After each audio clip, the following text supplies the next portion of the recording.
अभिवादन स्वीकार कीजिए दोस्तों नासिर का। आज एक रचना आपके लिए। वास्तव में सुखी कौन है? एक भिखारी किसी किसान के घर भीख मांगने गया। किसान की स्त्री घर में थी, उसने चने की रोटी बना रखी थी। किसान जब घर आया तो उसने अपने बच्चों का मुख चूमा। स्त्री ने उसके हाथ पैर धुलाए, उसके बाद रोटी खाने बैठ गया। स्त्री ने एक मुट्ठी चना भिखारी को डाल दिया। भिखारी चना लेकर चला गया। रास्ते में भिखारी सोचने लगा कि हमारा भी कोई जीवन है। दिन भर कुत्ते की तरह मांगते फिरते हैं, फिर इसको खुद बनाना पड़ता है। इस किसान को देखो, कैसा सुंदर घर है, घर में स्त्री है, बच्चे हैं, अपने आप अन्न पैदा करता है, बच्चों के साथ प्रेम से भोजन करता है। वास्तव में सुखी है ये, और यही किसान ही असल सुखी है। इधर वो किसान रोटी खाते खाते अपनी स्त्री से कहने लगा, नीला बैल बहुत बुढ़ा हो गया है, अब वो किसी तरह काम नहीं देता। यदि कहीं से कुछ रुपयों का इंतजाम हो जाए तो इस साल का काम चले। साधुराम महाजन के पास जाऊंगा, वो ब्याज पर दे देगा। पूजन करके वो साधुराम महाजन के पास गया। वहां देर तक चिरौरी विनंती करने पर 1 रुपया सैकड़ा सूद पर साधु ने रुपया देना स्वीकार किया। एक लोहे की तिजोरी में से साधुराम ने थैली निकाली और रुपये गिनकर किसान को दे दी। रुपए लेकर किसान अपने घर को चला। वो रास्ते में सोचने लगा, हम भी कोई आदमी हैं। घर में 5 रुपए भी नकद नहीं। कितनी चिरौरी विनती करने पर उसने रुपए दिए। साधु कितना धनी है, उसके पास सैकड़ों रुपए हैं। वास्तव में सुखी तो साधुराम ही है।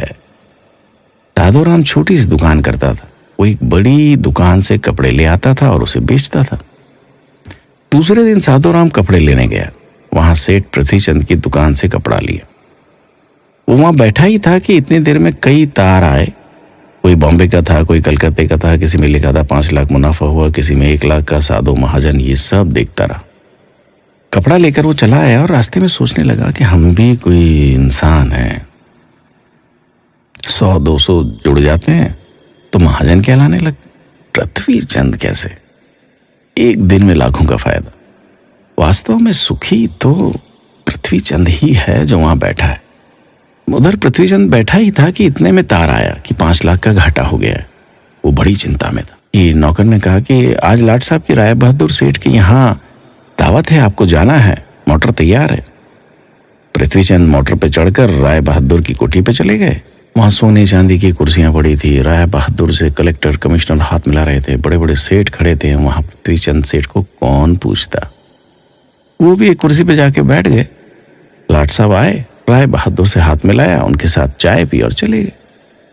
पृथ्वीचंद अपनी मोटर में लौट रहे थे तो रास्ते में सोचते आए, हम भी कोई सेठ हैं, 5 लाख के घाटे से ही घबरा गए। राय बहादुर का कैसा ठाठ है। लाट साहब उनसे हाथ मिलाते हैं। वास्तव में सुखी तो यही। अब इधर लाट साहब के चले जाने पर राय बहादुर के सिर में दर्द हो गया। बड़े बड़े डॉक्टर आए। एक कमरे में वे पड़े थे। कई तार घाटे के एक साथ आ गए थे। उनकी भी चिंता थी, कारोबार की भी याद आ गई। वे चिंता में पड़े थे। तभी खिड़की से उन्होंने झांक कर नीचे देखा। एक भिखारी हाथ में डंडा लिए अपनी मस्ती में जा रहा था। राय बहादुर ने उसे देखा और बोले, वास्तव में तो सुखी यही है। इसे न तो घाटे की चिंता, न मुनाफे की फिक्र। इसे लाट साहब की पार्टी भी नहीं देनी पड़ती। सुखी तो यही है। दोस्तों, हम एक दूसरे को सुखी समझते हैं, पर वास्तव में सुखी कौन है इसे तो वही जानता है जिसे आंतरिक सुकून है। आप चाहे भिखारी हो, करोड़पति हो, लेकिन आपके मन में जब तक शांति नहीं है तब तक आपको सुकून नहीं मिल सकता। ख्याल रखिएगा अपना दोस्तों।